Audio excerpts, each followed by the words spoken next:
Howard Schultz was born on July 19, 1953, in Brooklyn, New York, in the Bayview housing projects. These were not just modest apartments, they were federally subsidized public housing units designed for families who had nowhere else to go. The buildings were gray and worn, with narrow hallways that smelled of cooking oil and dampness. Outside, children played in concrete courtyards where grass refused to grow, and the paint on the playground equipment had long since chipped away. His father, Fred Schultz, was a diaper service truck driver. Every morning before dawn, Fred would leave their cramped two-bedroom apartment and climb into his delivery truck. He drove through the neighborhoods of Brooklyn, picking up soiled cloth diapers and delivering clean ones to customers who could afford the service. It was hard, physical work that paid poorly and offered no benefits. Fred never complained, at least not where Howard could hear him, but Howard saw the exhaustion in his father's eyes when he came home each evening, his back bent, his hands calloused and rough. Howard's mother, Elaine, stayed home with the children. There were 3 of them: Howard, his younger brother Michael, and his sister Ronnie. Elaine stretched every dollar as far as it would go. She clipped coupons from newspapers, bought day-old bread from the bakery, and made soups that could feed the family for days. She was proud, fiercely so, and she refused to let her children feel the full weight of their poverty. She kept their clothes clean and mended, made sure they went to school with lunches, and always told them they could be anything they wanted to be. But Howard knew. He knew they were poor. He saw it in the way other kids looked at him when he wore hand-me-down clothes to school. He felt it when his friends talked about family vacations to places he'd never been, restaurants he'd never eaten at, toys he'd never owned. Most of all, he understood it in the quiet desperation that sometimes filled their apartment late at night, when his parents thought the children were asleep, and they talked in hushed, worried voices about bills and rent, and whether they'd have enough to make it through the month. The apartment itself was small and dark. 2 bedrooms for 5 people meant that Howard shared a room with his brother, sleeping in bunk beds with thin mattresses that sagged in the middle. The walls were thin enough that they could hear the neighbors arguing, laughing, living their own complicated lives just feet away. In the summer, the apartment became stifling hot, and they'd open all the windows hoping for a breeze that rarely came. In winter, the radiators clanked and hissed but never quite produced enough heat, and they'd huddle under blankets, watching their breath fog in the air. Howard's childhood was marked by small humiliations that children from wealthier families would never understand. He remembers being invited to a friend's birthday party once and being acutely aware that he couldn't afford to bring a gift. His mother had wrapped up one of his own toys, a small car he'd received the previous Christmas in newspaper, and told him to give it to his friend. He handed it over with burning cheeks, hoping no one would notice the makeshift wrapping. He remembers the free lunch program at school, how he'd have to stand in a separate line from the kids who brought lunch from home or who paid cash. The lunch ladies were kind, but it didn't matter. Everyone knew which line was which. He ate quickly, not wanting to draw attention to himself, not wanting anyone to ask questions. He remembers his father's shoes, worn so thin that Howard could see his socks through the soles. Fred Schultz couldn't afford new ones, so he stuffed cardboard inside to cover the holes and kept walking. Howard watched him do this and said nothing, but he felt something shift inside him, a mixture of sadness, anger, and determination that he couldn't quite articulate at 7 years old. The neighborhood where they lived was rough, not the kind of place where violence happened every day, but the kind of place where you learned to be careful, to be aware, to know which streets to avoid after dark. Howard played in the courtyards with other kids from the projects, and they found ways to have fun despite having nothing. They played stickball with broken broom handles, basketball on courts with chain nets and cracked concrete, and endless games of tag and hide and seek among the buildings. But even in play, Howard was different. He was competitive in a way that went beyond normal childhood rivalry. He wanted to win at everything. Every game, every race, every challenge. It wasn't about glory or bragging rights. It was about proving something to himself, about showing that he could be more than his circumstances suggested he should be. When he lost, which wasn't often, he would go home and practice whatever skill he'd failed at until he got better. His parents noticed this drive in him. Elaine especially saw that her eldest son had something burning inside him, some engine that pushed him forward even when there was no clear destination. She encouraged him as much as she could, telling him stories about successful people who had started with nothing, reading to him from library books about inventors and explorers and entrepreneurs. She couldn't give him money or connections or opportunities, but she could give him belief that his life didn't have to look like his father's, belief that hard work and determination could open doors, belief that being born poor was not a life sentence. Fred was more reserved with his encouragement, perhaps because he knew too well how the world treated people like them. But Howard could tell his father wanted better for him. Sometimes Fred would look at his son with an expression Howard couldn't quite read, pride mixed with worry, mixed with hope, mixed with fear. It was the look of a man who had been beaten down by life, but who desperately wanted his children to escape the same fate. School was Howard's first real arena for competition and achievement. He wasn't naturally brilliant. He had to work hard for his grades, but he was disciplined and focused in ways that many of his classmates were not. He did his homework at the small kitchen table, while his mother cooked dinner, often working by lamplight because the overhead fixture had burned out, and they couldn't afford to replace the bulb right away. He studied for tests with an intensity that puzzled his teachers. This was just elementary school, after all. But for Howard, every test was practice for something bigger. Every good grade was evidence that he could compete with anyone, regardless of where he came from. He also discovered sports, and sports became his salvation. He was naturally athletic, with good coordination and quick reflexes. More importantly, he was relentless.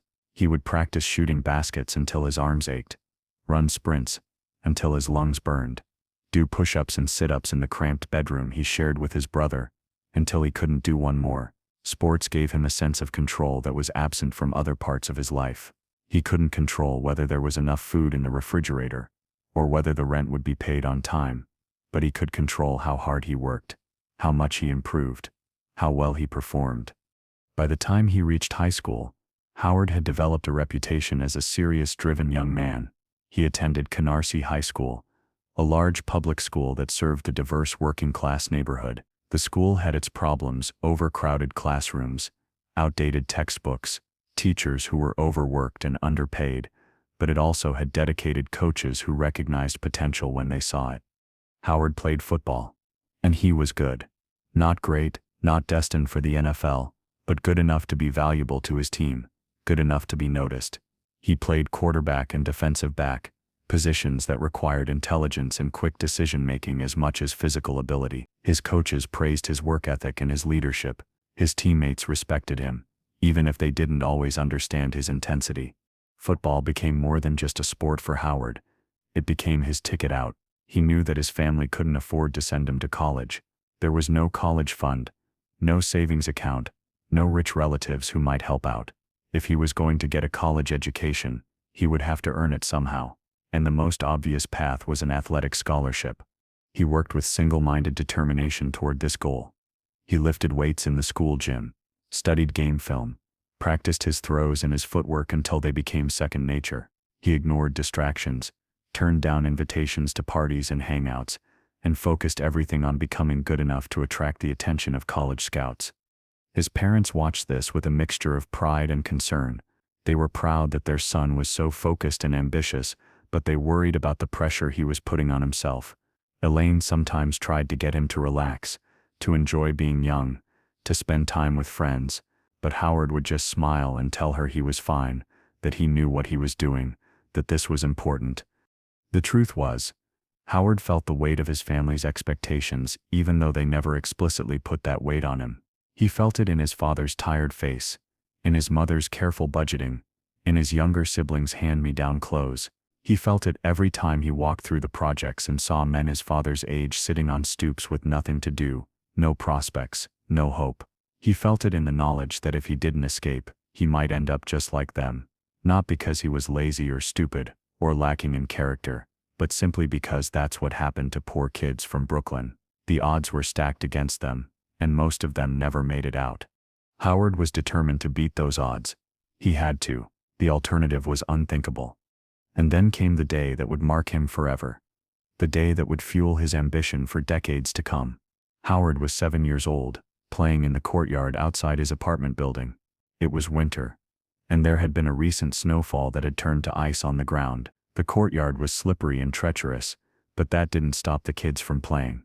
Howard was called inside. His mother's voice had an edge to it that made him drop everything and run. When he came through the door, he found his father lying on the couch, his face twisted in pain. Fred Schultz had fallen on the ice while making his deliveries. He had broken his ankle and hip. Howard stood frozen in the doorway, watching his father, this man who had always seemed so strong despite everything, reduced to helpless agony. But the physical injury, terrible as it was, wasn't even the worst part. The worst part came later, when the family learned that Fred's employer was terminating his employment. He had no workers' compensation. He had no health insurance. He had no disability benefits. He had nothing. One moment of bad luck, ice on the ground, a fall, broken bones, and suddenly the family's already precarious financial situation became desperate. Fred couldn't work. The medical bills piled up. There was no income. Elaine did what she could, picking up odd jobs here and there, but it wasn't nearly enough. They fell behind on rent. They rationed food even more carefully than before. The electricity was shut off once when they couldn't pay the bill, and they sat in darkness for 3 days until Elaine managed to scrape together enough money to get it turned back on. Howard watched all of this with the keen awareness that children develop when their security is threatened.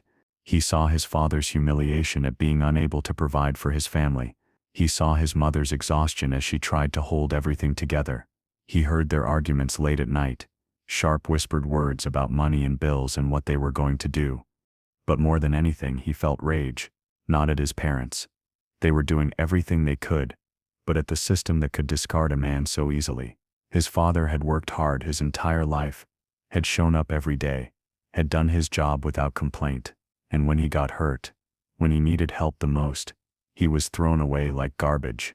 No safety net, no compassion, no recognition that this man had a family depending on him, that he was a human being who deserved basic dignity and security. That rage became fuel. Howard made a promise to himself. There in that cold, dark apartment, he would never let this happen to him. He would never be that vulnerable. He would never be in a position where one accident, one stroke of bad luck, could destroy everything. And more than that, if he ever had the power to do so, he would make sure that people who worked for him would never face what his father faced. They would have health insurance. They would have benefits. They would be treated with respect and dignity, regardless of what job they did. He was 7 years old, and he was already thinking like a businessman, like a leader, like someone who would one day employ hundreds of thousands of people. He didn't have the vocabulary for it yet, but the vision was forming, shaped by trauma and determination, and a deep abiding sense that the world was unfair, and someone needed to do something about it. Fred eventually recovered enough to work again, though he was never quite the same. He found another job, equally low-paying and insecure, and the family continued their struggle.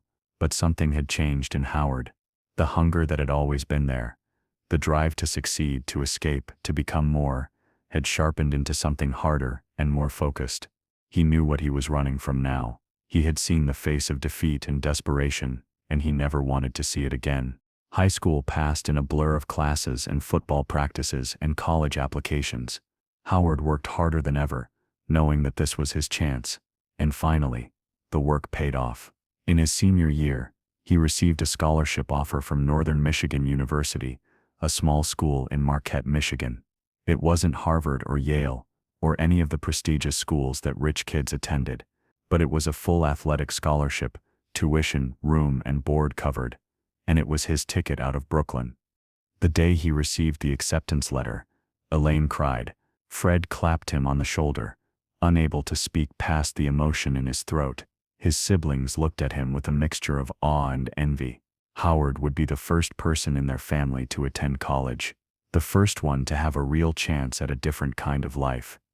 In the fall of 1971, Howard Schultz boarded a bus to Michigan, carrying everything he owned in 2 battered suitcases. He was 18 years old, scared but determined, leaving behind everything he had ever known for a future he could barely imagine. As the bus pulled away from Port Authority and Brooklyn disappeared behind him, Howard felt a complex mix of emotions: relief, excitement, guilt at leaving his family, and a fierce determination that he would make this opportunity count. Northern Michigan University was like nothing Howard had experienced before. The campus was beautiful, set on the shores of Lake Superior with tree-lined paths and brick buildings that looked like something from a postcard. His fellow students came from all over Michigan and the Midwest, many of them from small towns, many of them the first in their families to attend college, just like him. But there were also students from wealthier backgrounds, kids who wore expensive clothes and talked casually about ski trips and summer homes. Howard felt the old familiar feeling, the sense of being on the outside, of not quite belonging. But he was older now, more confident, and he had learned to channel those feelings into motivation rather than shame. He played football for the Northern Michigan Wildcats, though he was never a star player. The competition was tougher than it had been in high school, and he was forced to confront the reality that he was good but not exceptional at the sport. This was a difficult realization for someone who had built so much of his identity around athletic achievement, but it also freed him in some ways. If he wasn't going to make it as a professional athlete, and it was becoming clear that he wasn't, then he needed to figure out what he was going to do with his life. He majored in communications, taking classes in public speaking, writing, marketing, and business. He wasn't entirely sure what he wanted to do after graduation, but he knew it would involve people and persuasion and building something. He had a natural charisma that drew people to him, an ability to articulate a vision and get others excited about it. His professors noticed this quality and encouraged him to pursue leadership roles. Outside of classes and football, Howard worked various part-time jobs to earn spending money. Even with a full scholarship, there were expenses: books, clothes, entertainment, trips home during breaks. He worked in the cafeteria, washing dishes and serving food. He took odd jobs around campus, doing maintenance work and helping with events. He never had much money, but he had more than he'd had growing up, and he was careful with every dollar. College also broadened his perspective in ways that went beyond academics. He met people from different backgrounds, was exposed to new ideas, learned that the world was much bigger and more complex than the small corner of Brooklyn where he'd grown up. He read books that challenged his assumptions, had late-night conversations with roommates and classmates about politics and philosophy and what they wanted from life. But he never forgot where he came from. Some of his wealthier classmates could afford to be idealistic, to talk about finding themselves or pursuing their passions without worrying about practical concerns. Howard didn't have that luxury. He needed to graduate and get a job and start making money. He needed to prove that the sacrifice, his family's sacrifice in letting him go, his own sacrifice in working so hard for so many years, had been worth it. He graduated in 1975 with a degree in communications. He was 22 years old, the proud holder of a bachelor's degree, ready to take on the world. But as he packed up his dorm room and prepared to leave Michigan, he felt a familiar anxiety creeping in. What now? He had a degree, but no clear path. He had ambition, but no connections. He had drive, but no specific direction. He decided to return to New York, the only place he really knew. He moved back in with his parents temporarily, sleeping in his old room, looking for work. It was humbling to be back in the projects after 4 years away, but he tried to see it as temporary, just a staging ground for the next phase of his life. Finding a job proved harder than he'd expected. The economy in the mid-1970s was struggling. Companies weren't hiring aggressively. Howard sent out dozens of resumes and went on countless interviews, but nothing seemed to click. He took temporary work to earn some money. Warehouse jobs, retail positions, whatever he could find, but he knew these weren't real careers. He was overqualified and underexperienced, caught in that frustrating gap that so many recent college graduates face. Months passed. His father's health was declining. The injuries from years ago had never fully healed, and he was developing other problems. The apartment felt smaller and more oppressive than Howard remembered. He could feel his old life trying to reclaim him, pulling him back into the cycle of poverty and struggle that he'd worked so hard to escape. And then, finally, a break. He was offered a position with Xerox Corporation as a sales trainee. It wasn't glamorous. He'd be cold calling businesses, trying to sell word processors and copy machines, but it was a real job with a real company, a chance to prove himself in the business world. Howard threw himself into the work with characteristic intensity.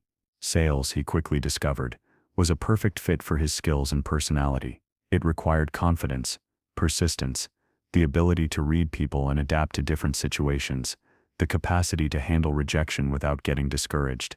He'd been training for this his entire life, in a way fighting for everything, refusing to accept no for an answer, believing in himself even when circumstances suggested he shouldn't.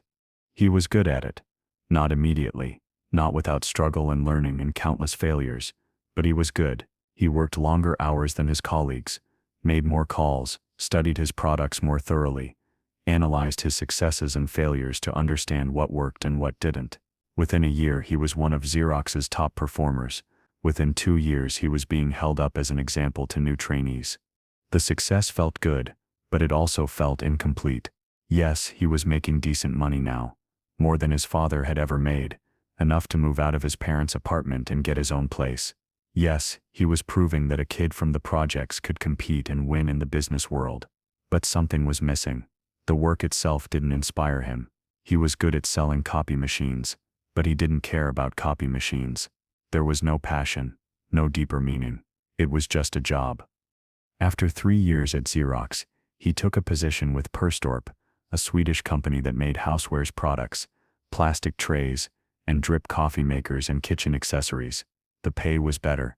The role had more responsibility. He became the vice president and general manager of their U.S. operations, an impressive title for someone still in his 20s. But again, while the work was fine and the paycheck was good, Howard felt unfulfilled. He was successful by conventional measures, but success without purpose felt hollow. He found himself thinking back to conversations with his mother from years ago, when she'd encouraged him to dream big, to do something meaningful with his life. Selling housewares, no matter how well he did it, didn't feel meaningful.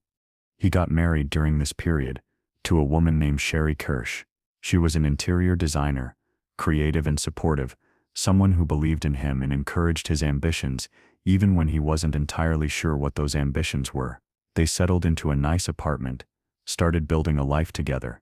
From the outside, Howard Schultz looked like a success story, the poor kid from Brooklyn, who had made it, who had a good job and a nice wife and a bright future. But Howard knew better. He knew he hadn't made it yet. Not really. He hadn't done the thing he was meant to do. Whatever that thing was. He was restless, searching, waiting for something that would ignite the passion he knew was inside him. And then in 1981, he noticed something strange in his sales reports. There was a small retailer in Seattle, Washington, a place called Starbucks Coffee, Tea and Spice, that kept ordering unusual quantities of a specific type of drip coffee maker, not just a few units but dozens upon dozens. It didn't make sense. What kind of store needed that many coffee makers? His curiosity was piqued. He'd learned in his years in sales that anomalies in the data often pointed to something interesting, some opportunity or trend that others had missed. He started asking questions about this Starbucks company. Who were they? What did they do? Why were they buying so many coffee makers? He learned that they were a small chain, just 4 stores at that point, that sold high-quality coffee beans and brewing equipment. They'd been started in 1971 by 3 partners, Jerry Baldwin, a former English teacher, Zev Siegel, a history teacher, and Gordon Bowker, a writer. They were coffee purists, passionate about sourcing and roasting the best beans they could find, educating customers about proper brewing techniques, creating a culture around quality coffee. This intrigued Howard even more. He'd grown up drinking instant coffee, the cheap stuff that came in jars, that his mother bought because it was all they could afford. He didn't know anything about specialty coffee, or the difference between Arabica and Robusta beans, or the importance of roasting profiles, but he recognized passion when he heard about it. And these Starbucks founders sounded like true believers, people who cared deeply about what they were doing. He decided he needed to see this place for himself. In early 1981, he flew to Seattle on a business trip, specifically to visit the original Starbucks store at Pike Place Market. Seattle in those days was very different from the tech hub it would later become. It was a port city, industrial and gritty, known for Boeing and fishing and rain. Pike Place Market was one of the city's most iconic locations, a public market overlooking Elliott Bay, filled with produce stands and craft vendors and fresh fish markets. And tucked into one corner of the market was a small storefront with a green sign, Starbucks Coffee, Tea and Spice. Howard walked in, and everything changed. The smell hit him first, rich, complex, unlike anything he'd experienced before. Coffee, yes, but not the stale, bitter smell of the instant coffee he knew. This was aromatic and inviting, almost intoxicating. The store was small and simple, with burlap sacks of coffee beans lined up against the walls, each labeled with exotic-sounding names: Sumatra, Kenya, AA, Colombian Supremo, Guatemala Antigua. Behind the counter stood a young man with a beard and a passionate gleam in his eye, one of the partners, as Howard would soon learn. The man was explaining to a customer the difference between light and dark roasts, describing the flavor profiles with the enthusiasm of a wine connoisseur. The customer was listening intently, asking questions, clearly excited to learn more. Howard watched this interaction with fascination. This wasn't just a transaction. This was education, connection, community. The customer wasn't just buying a product. They were engaging with something they cared about, guided by someone who clearly loved what they did. There was a respect between them, a shared enthusiasm that was completely absent from typical retail experiences. Howard started asking questions. The employee who introduced himself as one of the founders was happy to talk. He explained their philosophy. They only sold whole bean coffee, not brewed coffee. They sourced the best beans from around the world, roasted them themselves to bring out their unique characteristics, and taught customers how to brew properly at home. They were on a mission to elevate American coffee culture, to show people that coffee could be so much more than the watery, burnt-tasting liquid that most Americans drank. As Howard listened, he felt something stirring inside him: recognition, excitement, a sense that he was seeing something important. This was different from any retail operation he'd encountered. This wasn't just about selling a commodity. It was about creating an experience, building a community, standing for something. These guys weren't getting rich. The operation was small, and the margins were thin, but they were doing something they believed in, something that mattered to them. Howard bought several bags of coffee beans, even though he didn't own a proper coffee grinder at home. He walked out of the store in a daze, his mind racing.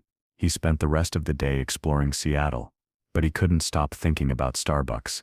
That evening, in his hotel room, he brewed a cup of coffee using the beans he'd bought and the cheap drip machine in his room. The coffee was incredible, nothing like what he'd been drinking his entire life. It was smooth and flavorful, with notes he couldn't quite identify, but that he found compelling. But more than the coffee itself, what struck him was the entire experience, the care that had gone into selecting and roasting these beans, the knowledge and passion of the people who sold them, the community of customers who appreciated what they were getting. He couldn't shake the feeling that he'd stumbled onto something significant, not just a nice store or a good product, but a concept that could be transformative. Americans, he thought, were ready for something better than the coffee they'd been settling for. They just didn't know it yet, and Starbucks, or something like it, could be the company to show them. When he returned to New York, he couldn't stop talking about Starbucks. He told Sherry about it, described the store and the coffee and the passion of the founders. He found himself thinking about it at odd moments during the day, distracted from his work at Perstorp. He'd experienced successful businesses before, had studied marketing and retail, but he'd never felt this pull, this sense that he'd found something he needed to be part of. Over the following months, he stayed in touch with the Starbucks founders. He called them regularly, ostensibly about business, order updates, and product questions, but really just to talk, to learn more about their operation, to maintain a connection. They were friendly but busy, focused on growing their small business.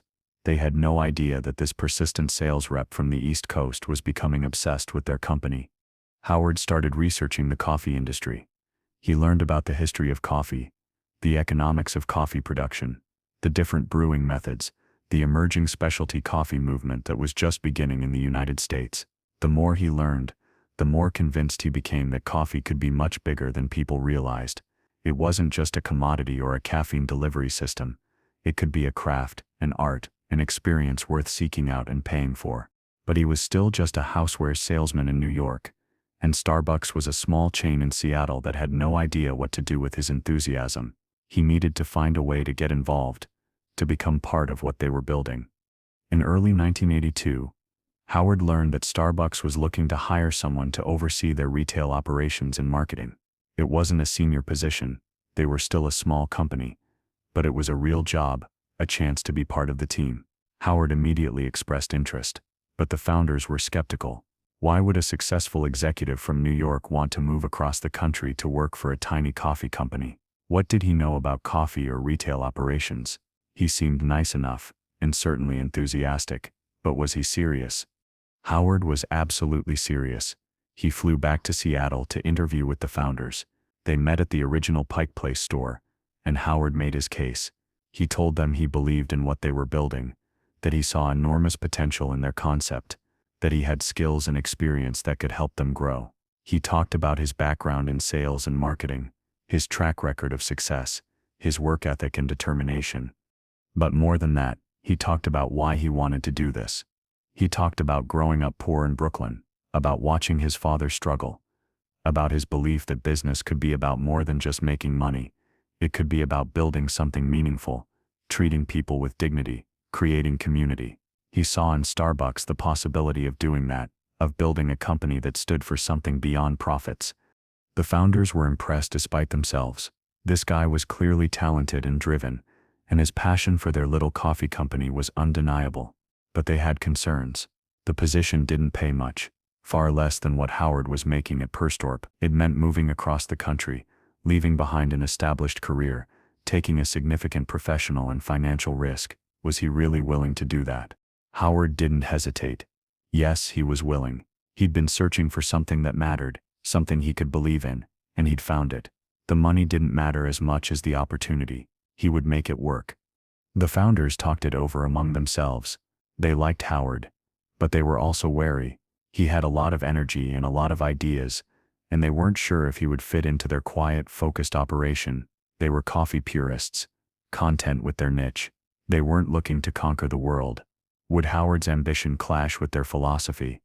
But ultimately, they decided to take a chance. They offered him the position of Director of Retail Operations and Marketing. The salary was $75,000, a substantial pay cut from what he'd been making. But it came with equity in the company, a small stake that showed they were serious about making him a real partner. Howard accepted immediately. Sherry, supportive as always, agreed to move with him, despite the uncertainty and the financial sacrifice. In September 1982, Howard and Sherry Schultz packed up their apartment in New York and headed west to Seattle. Howard was 29 years old, leaving behind a secure career to join a tiny company that most Americans had never heard of. His friends thought he was crazy. His former colleagues at Xerox and Perstorp couldn't understand why he'd walk away from success to sell coffee beans in Seattle. But Howard knew he was doing the right thing. For the first time in his professional life, he felt like he was where he was supposed to be, doing what he was meant to do. The specifics were still unclear. He didn't know exactly how Starbucks would grow or what role he would play in that growth, but he knew this was his moment, his opportunity to build something that mattered. He arrived in Seattle in the fall, when the city was gray and rainy, and the trees were turning gold and orange. He and Sherry found an apartment, modest but comfortable, much nicer than anything Howard had grown up in but far from luxurious. He reported for his first day of work at the Starbucks headquarters, which at the time was a small office space above the roasting plant. The founders welcomed him warmly, but also made clear their expectations. Starbucks had a very specific culture and philosophy. They were about quality above all else. Quality beans, quality roasting, quality customer education. They were not about quick expansion or maximizing profits. They wanted to grow slowly and carefully, maintaining their standards and their integrity. Howard needed to understand and respect that. Howard listened and nodded and said all the right things. And he meant them. He did respect their philosophy and their commitment to quality. But even then, in those first days, he sensed that his vision for Starbucks was bigger than what the founders had in mind. He could see the potential for something much larger, much more impactful. He just needed to figure out how to make them see it too. His first few months were spent learning the business from the ground up. He worked in the stores, learning to scoop and weigh beans, to operate the cash register, to interact with customers. He spent time in the roasting plant, learning about the science and art of roasting, understanding how different temperatures and durations could bring out different flavors in the beans. He studied the supply chain, the relationships with importers and farmers, the economics of running a specialty coffee business. He also got to know the employees, the regular customers, the culture that the founders had built. Starbucks employed about 24 people at that time, and they were a dedicated, passionate group. Many of them were coffee geeks who loved talking about bean origins and brewing techniques. They took pride in their work, in their knowledge, in being part of something special. The customers, too, were different from typical retail customers. They were educated about coffee, curious, willing to try new things. They'd come in and have long conversations with the staff about different beans, ask for recommendations, report back on how a particular coffee had brewed up. There was a genuine community forming around these stores, a sense of shared enthusiasm and discovery. Howard absorbed all of this, and his excitement only grew. This was exactly what he'd sensed when he first visited Pike Place. There was something magical happening here, something that transcended normal commerce. People weren't just buying a product, they were engaging in a ritual, participating in a culture, expressing their identity through their choice of coffee. And if that was happening in a few small stores in Seattle, imagine what could happen if this concept were expanded. But he also started to notice limitations. The founders, as much as he respected them, were thinking too small in his opinion. They were focused on selling beans for home brewing, but they weren't thinking about the social aspect of coffee consumption. They weren't considering how coffee could be part of people's daily routines, how a coffee store could become a gathering place, a third place between home and work where people could connect and relax. This realization crystallized during a business trip in the spring of 1983. Howard was sent to Milan, Italy, to attend an international housewares show. Perstorp was exhibiting there. And since Howard still had connections and knowledge about the housewares industry, the Starbucks founders thought it would be useful for him to attend, to see what new products and trends were emerging. Howard went to Milan, dutifully walked through the exhibition halls, looked at the latest coffee makers and kitchen gadgets, but what truly captured his attention wasn't inside the convention center.